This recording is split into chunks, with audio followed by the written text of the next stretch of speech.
அன்னைக்கு ஒரு கல்யாணத்துக்கு போயிருந்தோம் பாருங்க, போட்டாங்க பாருங்க ஒரு வத்த குழம்பு, செம்ம டேஸ்ட்பா. இப்படியே சொல்லிட்டு இருக்காதீங்க, நாம அதை விட செம்ம டேஸ்டான வத்த குழம்பு பண்ணிடலாம். உங்கள் சங்கை சமையல்ல கல்யாண வீட்டு வத்த குழம்பு போட்டாச்சு. இன்கிரீடியன்ஸ்லாம் அப்படியே வாங்கி வச்சு ட்ரை பண்ணுங்க, சூப்பரா இருக்கும்.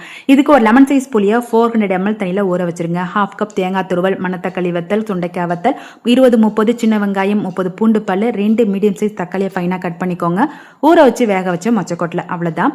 இப்போ ஒரு பேன்ல 1 டேபிள் ஸ்பூன் கொத்தமல்லி, 1/2 டீஸ்பூன் கடலைப்பருப்பு, 1/2 டீஸ்பூன் மிளகு, 1/4 டீஸ்பூன் ஜீரகம், 1/4 டீஸ்பூன் வெந்தயம் நல்லா ரோஸ்ட் பண்ணிட்டு கூடவே தேங்காய் துருவலையும் போட்டு நல்லா வதக்கிட்டு ஆற வச்சு அரைச்சி வச்சிருங்க. இப்போ ஒரு பேன்ல நல்லெண்ணெய் தான் விடணும், கொஞ்சம் தாராளமா நல்லெண்ணெய் விட்டு முதல்ல சுண்டைக்காய் வத்தல், மணத்தக்காளி வத்தல், ஊற வச்சு வேக வச்ச மொச்சக்கொட்டை இது எல்லாத்தையும் வறுத்து தனியா ஒரு பேன்ல எடுத்து வச்சுக்கோங்க. அதே எண்ணெயில் 1 டேபிள் ஸ்பூன் கடுகு, 1/2 டீஸ்பூன் வெந்தயம் லோ ஃப்ளேமில் வச்சுட்டு கூடவே கருவேப்பிலை போட்டு தாளிச்சுக்கோங்க.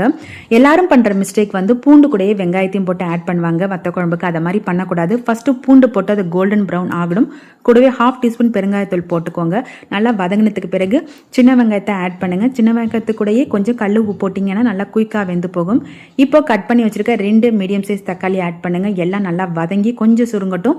இப்போ நம்ம வறுத்து வச்சிருக்க அந்த வத்தல் வகை எல்லாத்தையும் ஆட் பண்ணிக்கோங்க. நல்லா வதங்கட்டும். இப்போ சின்ன ஸ்பூனால 1 டேபிள் ஸ்பூன் மஞ்சத்தூள், 3 டேபிள் ஸ்பூன் காரத்தூள் ஆட் பண்ணி நல்லா எண்ணெயிலே வதக்கிடுங்க. அப்பதான் நல்லா கலர்ஃபுல்லா இருக்கும். இப்போ நம்ம ஏற்கனவே கரைச்சி வச்சிருக்க புளி கரைசலை ஆட் பண்ணுங்க. நல்லா கொதிக்கும் போது நம்ம ஏற்கனவே அரைச்சி வச்சிருக்கோம் இல்லையா தேங்காய் மசாலா பேஸ்ட், அதையும் ஆட் பண்ணி நல்லா ஒரு 15 மினிட்ஸ் ஒரு தட்டு போட்டு லோ ஃப்ளேம்ல வச்சிருங்க. நல்லா கொதிக்கட்டும். இப்போ நாட்டு சக்கரை ஆட் பண்ணணும். அதை 1 அல்லது 2 டேபிள் ஸ்பூன் ஆட் பண்ணிக்கோங்க. உப்புலாம் கரெக்டாக இருக்கான்னு செக் பண்ணிக்கோங்க.